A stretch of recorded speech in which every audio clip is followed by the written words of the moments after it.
Assalamualaikum warahmatullahi wabarakatuh. Kali ini saya akan bercerita tentang proyek pertama saya sejak saya lulus kuliah, waktu saya bergabung dengan PT Wijaya Karya di tahun 1995. Waktu itu bulan Maret ya kalau tidak salah.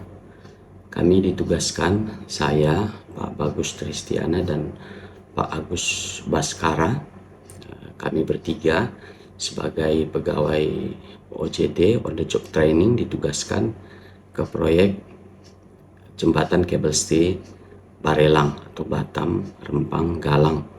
Kami ditempatkan di jembatan 1 di sisi Tonton.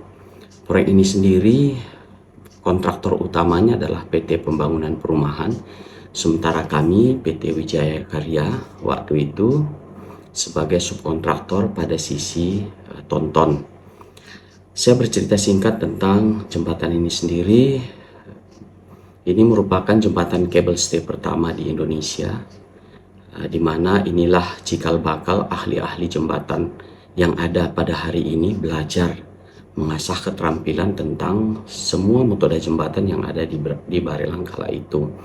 Memang dibuat beberapa tipe jembatan 1 kabel stay, jembatan 2 balance cantilever, kemudian jembatan 3 incremental launching method, kemudian jembatan 4 kalau nggak salah menggunakan arch bridge ya. Jembatan 5 kembali lagi incremental launching method. Jadi dari sinilah ahli-ahli jembatan yang ada pada hari ini belajar mengambil ilmu dari tenaga-tenaga asing untuk kemudian mengembangkan kemampuan pada hari ini. Jembatan Batam Tonton sendiri terdiri dari 2 pylon ataupun tiang besar dengan bentang tengah 320 meter dengan backspan ataupun bentang kiri kanannya 156 meter ke arah darat kiri maupun kanan. Tinggi clearance-nya sendiri dari permukaan air laut tertinggi adalah 34 meter.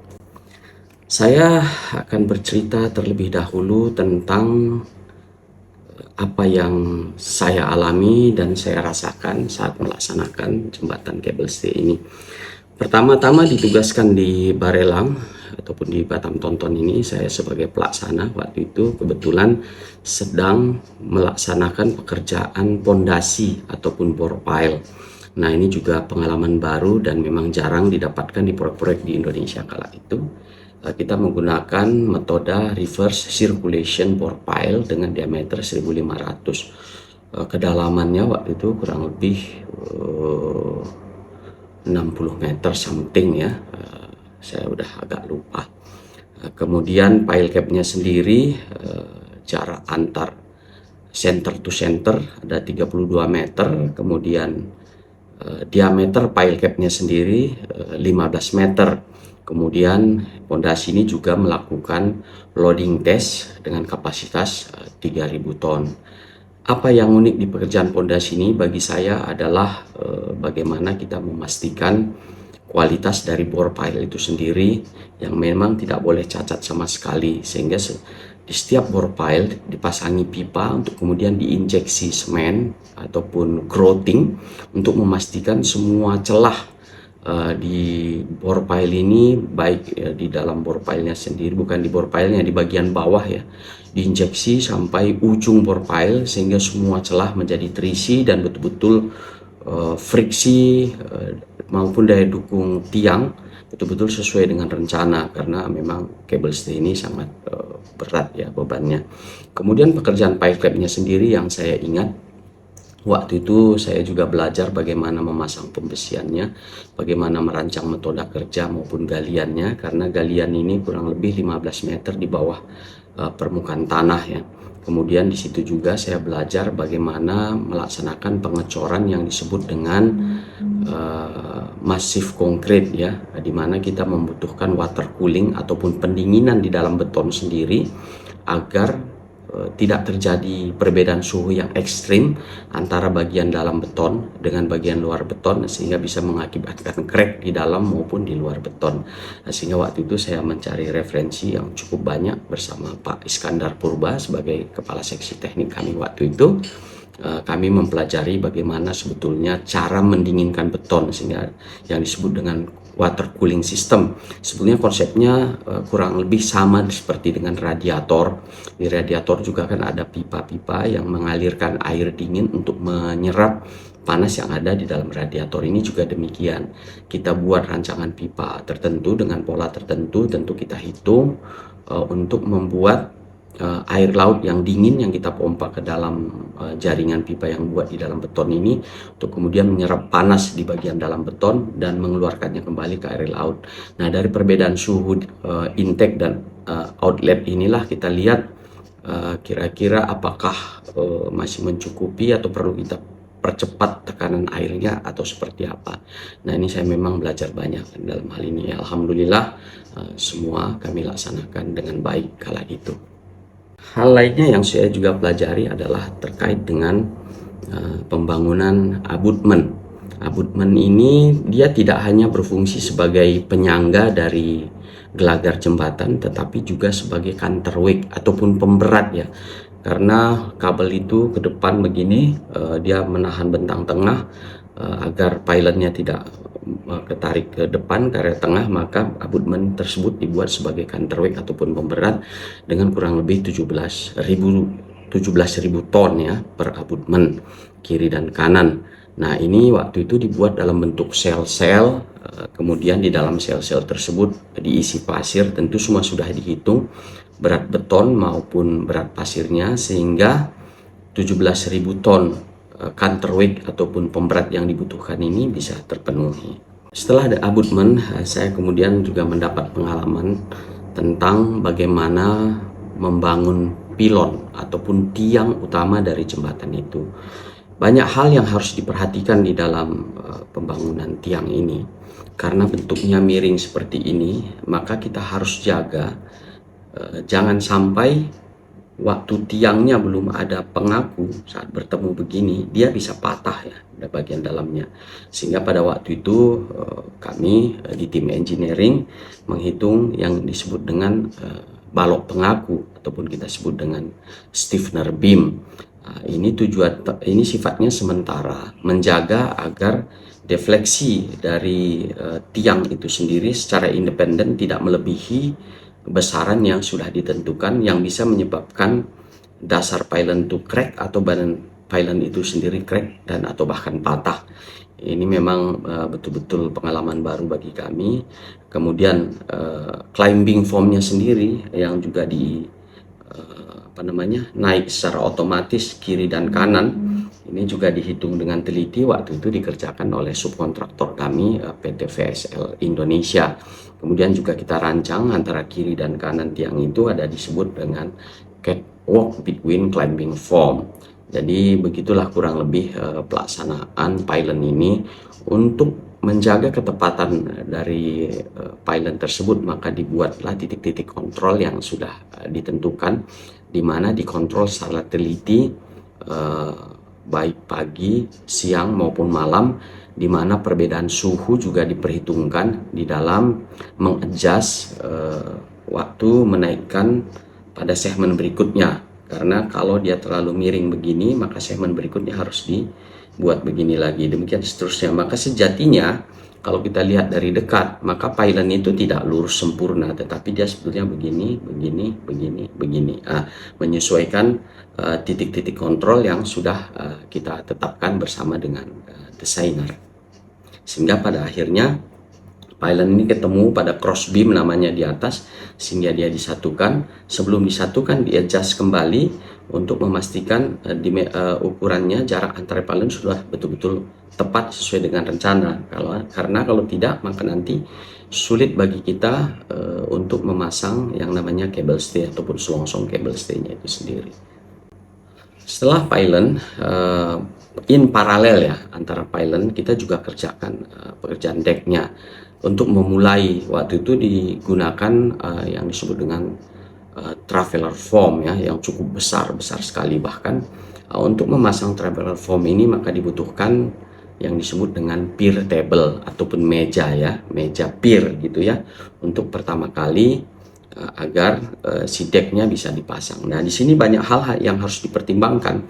karena decknya itu sifatnya miring begini, maka dia bisa saja melorot ya, karena dia menggantung kepada kabel stay, dia bisa melorot dan bisa melintir kiri kanan terkena angin. Untuk itulah, untuk menjaga melorot ini, maka kita desain yang namanya fixed beam yang mengikat antara deck kepada pylon untuk membuat dia tidak bisa mundur seperti ini. Kemudian untuk menjaga supaya tidak bergerak begini di tiup angin, maka dipasang kabel melintang ke bawah ke pile cap yang diangkur kepada decknya sendiri, dan ini dipasang selama masa konstruksi untuk menjaga agar si decknya tidak goyang dan tidak melorot seperti ini. Waktu itu memang kami belajar banyak membuat modeling ini semua. Kita dibantu oleh tenaga ahli dari MBK konsultan, Macmillan Britton and Kelly dari Australia. Waktu itu kalau nggak salah nama tim leadernya Laurie Cho. Kami banyak belajar dari beliau bagaimana sebetulnya cara membangun pier table ini. Nah, sesudah pier table-nya jadi, maka kita pasang part by part yang disebut dengan traveler form. Ini juga pekerjaan yang sangat rumit. Waktu itu juga subkontraktornya PT VSL Indonesia, tetapi bajanya sendiri dipabrikasi di Jakarta, dan kemudian di Jakarta dan Batam, dan kemudian dibawa ke lapangan, kemudian di erection part by part sesuai dengan metode kerja yang sudah dirancang oleh PT VSL Indonesia. Ini memang bagi kami semua adalah pengalaman baru, tetapi bagi VSL kala itu memang mendatangkan beberapa tenaga ahli dari ahli-ahli jembatan mereka dari negara lain yang sudah berpengalaman melaksanakan pekerjaan ini.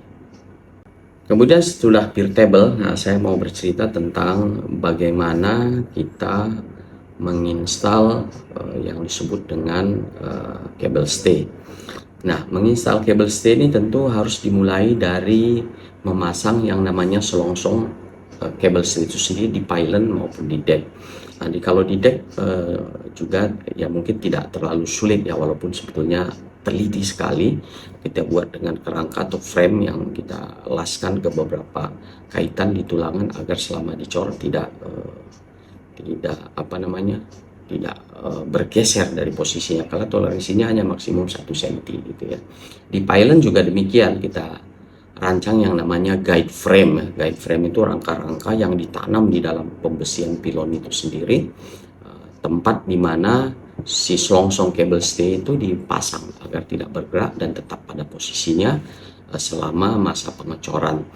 Tentu karena masifnya besi-besi yang ada di pier headnya dari pylon itu sendiri, pylon head ya, bukan pier head tapi pylon head dari pylon itu sendiri, maka waktu itu kita perlu membuat gambar pembesian 3 dimensi, sehingga kami juga belajar AutoCAD kala itu.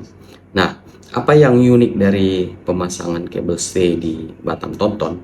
Kala itu belum ada teknologi yang disebut dengan cable stay single strand ya.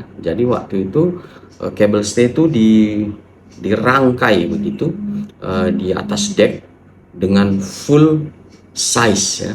Kalau umpamanya dia diameternya 25 cm dengan isi kabel 20 kabel, umpamanya 20 strand, maka semua harus terpasang, dan semua ini diangkat secara bersama-sama dan kemudian dipasang ke selongsongnya. Tentu ini membutuhkan metode kerja yang rumit dan membutuhkan tower crane yang sangat besar. Nah, disitulah waktu itu kami engineering dari Wijaya Karya berhasil memodifikasi metode ini sehingga kami tidak perlu menggunakan tower crane yang sangat besar. Tentu ini ini sangat mereduce cost ya, dan juga mempercepat pekerjaan. Nah, cable stay ini juga ditarik secara bersama-sama, dan ini memang ya tidak semudah saya bercerita ini ya. Kala itu memang terasa demikian rumitnya, terutama untuk mengontrol tegangan dari si stay cable-nya sendiri, sehingga selalu memang dipasang sensor-sensor ataupun dial gauge yang untuk mengukur tegangan yang terjadi di kabel-kabel itu sendiri. Demikianlah secara garis besar dulu pengalaman kami dalam melaksanakan pekerjaan kabel stay Batam Tonton Barelang. Proyek inilah proyek pertama kami saat kami lulus kuliah, dan ini memang sangat mengajarkan banyak hal kepada kami, sehingga selesai dari proyek Batam Tonton Cable Stay ini kami bisa langsung dipromosikan menjadi manajer teknik pada pembangunan jembatan Pasupati Bandung. Ya alhamdulillah hari ini saya masih memiliki file-filenya, sehingga dengan menunjukkan file-file ini paling tidak saya bisa sharing kepada siapapun yang ingin mengetahui ataupun ingin mengkilas balik bagaimana jembatan Barelang, jembatan 1 Batam Tonton Cable Stay, jembatan cable stay pertama di Indonesia dibangun. Semoga bermanfaat. Terima kasih.